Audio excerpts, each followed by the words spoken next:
आप सभी का स्वागत है आक्रमण क्लासेस में। आज हम लोग ट्रायंगुलर मैट्रिक्स स्टार्ट कर रहे हैं। इससे पहले डायगोनल मैट्रिक्स तक खत्म कर दिए थे, ठीक है। तो आज हम लोग ट्रायंगुलर मैट्रिक्स में अपर ट्रायंगुलर मैट्रिक्स देख रहे हैं। तो इसमें हम लोग कोई एक मैट्रिक्स ले लेते हैं, ठीक है, अपने मन से। तो यहाँ पे हम ले लिए, यहाँ 5 2 1 0 -4 -1 0 0 7। ये एक अपने मन से एक मैट्रिक्स ले लिए। अगर अपर ट्रायंगुलर मैट्रिक्स बोल रहा है तो उसमें लोअर डायगोनल एलिमेंट का मतलब डायगोनल एलिमेंट ये रहा, और इसके नीचे का एलिमेंट जीरो होना चाहिए, जैसे कि ये हो गया, ठीक है। इसको हम लोग बोलेंगे lower diagonal element. Lower diagonal element, ठीक है। अगर कोई भी बोले कि डिटर्मिनेंट निकालना है ट्रायंगुलर मैट्रिक्स का, तो इसका डिटर्मिनेंट क्या हो जाएगा? इसका डिटर्मिनेंट हो जाएगा, ये है डिटर्मिनेंट का साइन, इसका डिटर्मिनेंट हो जाएगा जो डायगोनल एलिमेंट है उसका मल्टीप्लीकेशन। तो ये हो जाएगा 5 × -4 × 7, ये हो गया इसका डिटर्मिनेंट। अब हम लोग लोअर ट्रायंगुलर एलिमेंट देखते हैं, सॉरी एलिमेंट नहीं, मैट्रिक्स, ठीक है। लोअर ट्रायंगुलर मैट्रिक्स देखते हैं, तो कोई भी एक दूसरा मैट्रिक्स ले लेते हैं। जैसे ये हो गया बी, तो कुछ भी इसमें कुछ भी हम लोग ले सकते हैं। जैसे ये ले लिए हम 3 0 0 0 7 2 1 5 1, ये अपने मन से एक मैट्रिक्स ले लिए। और अगर लोअर ट्रायंगुलर मैट्रिक्स बोले तो अपर डायगोनल एलिमेंट वही बताया जा। डायगोनल के ऊपर वाला एलिमेंट को हम लोग बोलेंगे अपर डायगोनल एलिमेंट, और डायगोनल के नीचे वाले को बोलेंगे लोअर डायगोनल एलिमेंट, ठीक है। तो इसको हम लोग बोलेंगे अपर डायगोनल एलिमेंट, अपर डायगोनल एलिमेंट, ठीक है। अगर अगर लोअर ट्रायंगुलर मैट्रिक्स का अगर डिटर्मिनेंट, जैसे कि इस मैट्रिक्स का हम लोग डिटर्मिनेंट बताएं, तो इसका भी यही होगा, डायगोनल एलिमेंट का मल्टीप्लिकेशन। तो ये हो गया 3 × 7 × 1, ठीक है। तो यहाँ फिर से एक बार रिपीट कर देते हैं। जैसे कि ये अपर ट्रायंगुलर मैट्रिक्स हो गया। अपर ट्रायंगुलर मैट्रिक्स में लोअर डायगोनल एलिमेंट 0 0 0 होगा, चाहे ये किसी भी नंबर का मैट्रिक्स हो, 2 × 2 3 × 2 3। और लोअर ट्रायंगुलर मैट्रिक्स में अपर डायगोनल एलिमेंट 0 0 होगा, ठीक है। तो यहाँ तक समझ गए हम लोग।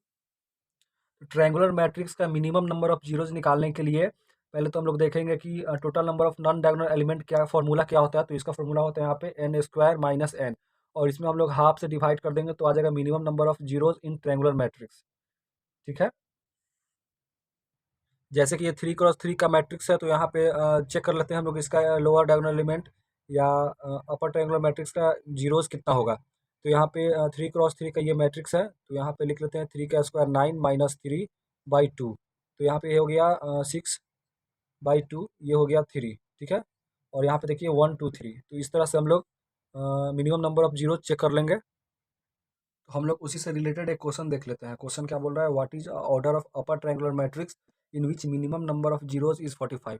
तो अभी हम लोग मिनिमम नंबर ऑफ जीरोज का फॉर्मूला देखें, तो यहाँ पे लिख लेंगे, यहाँ पे n² - n/2 is equal to 45। तो यहाँ पे ये हो जाएगा n² - n is equal to 90। तो यहाँ पे देखेंगे वैल्यू कौन सा, हिट एंड ट्रायल मेथड से। तो यहाँ पे 9 का स्क्वायर 81, 81 - 9 ये नहीं होगा। तो यहाँ पे 10 डाल के देखते हैं, 10 लग रहा है कि हो जाएगा। तो 10 का स्क्वायर यहाँ पे हो गया है 100, और 100 में से 10 गया 90। तो यहाँ पे साफ दिख रहा है 10 का स्क्वायर -10 इज इक्वल टू 90, ये हो गया यहाँ पे। तो n यहाँ पे हो गया 10, ठीक है। हम लोग 8 नंबर देखते हैं। 8 नंबर में है स्केलर मैट्रिक्स। तो स्केलर मैट्रिक्स होता क्या है पहले ये देख लेते हैं। तो scalar matrix it is a diagonal matrix. तो स्केलर मैट्रिक्स एक डायगोनल मैट्रिक्स होता है, ये पहला पॉइंट है। It is a diagonal matrix, और इसका जो डायगोनल एलिमेंट होता है ये सेम होता है। तो ये दूसरा पॉइंट हम लोग लिख लेते हैं।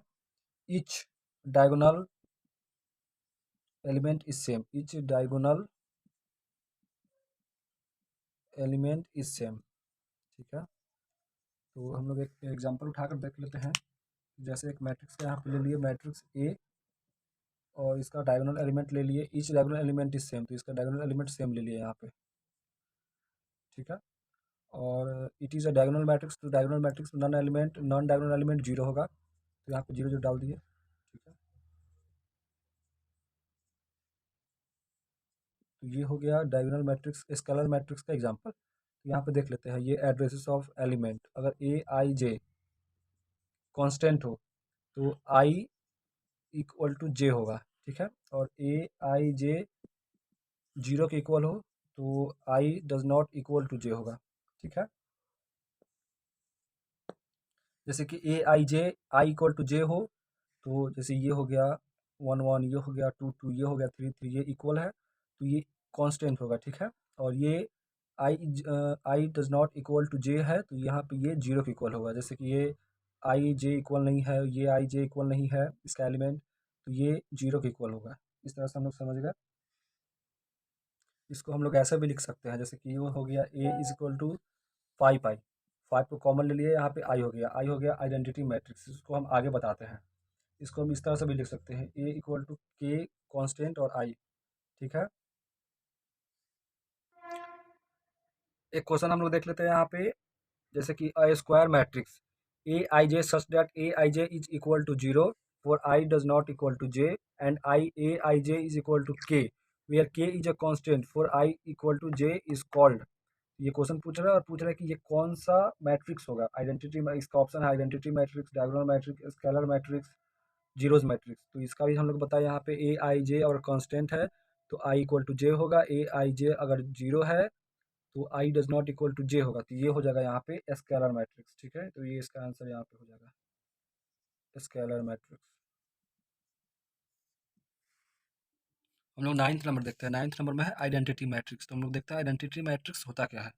तो अगर कोई आइडेंटिटी मैट्रिक्स अगर गिवन है तो यहाँ पे इसका डायगोनल एलिमेंट सेम होता है 1 1 1, ठीक है। ये जैसे ये हो गया 1 1 1 और नॉन डायगोनल एलिमेंट 0 0 होता है, जैसे कि ये हो गया।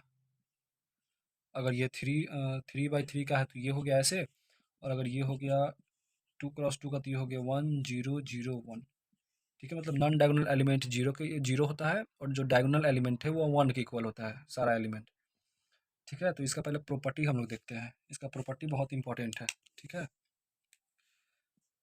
प्रॉपर्टी,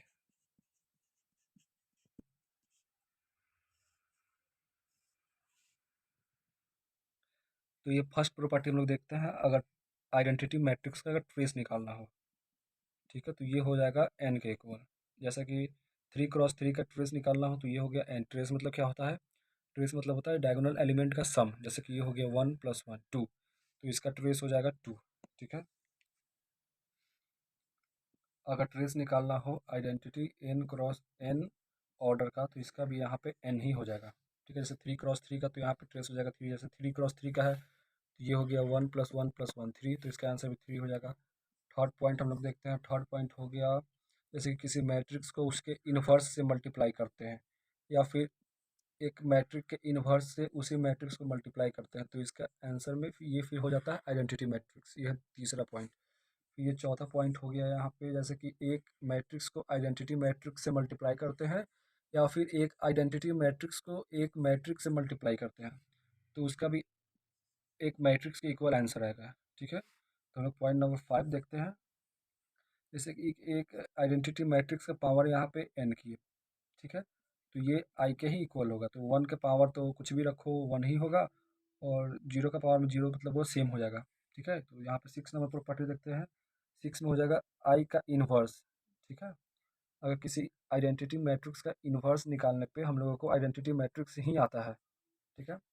7th में हम लोग देख रहे हैं, जैसे कि किसी आइडेंटिटी मैट्रिक्स का ट्रांसपोज निकालने पे भी आइडेंटिटी मैट्रिक्स ही आता है, इक्वल होता है, ठीक है। आज इतना तक ही रहने देते हैं, आज थोड़ा तबीयत ठीक नहीं लग रहा है। और thank you for your love and support. पिछला वीडियो में ये सैड इमोजी बन गया था और आज ये हैप्पी है, ठीक है। तो इसके लिए सॉरी। तो थैंक यू। मिलते हैं कल से, कंटिन्यू करते हैं इस वीडियो को, ठीक है।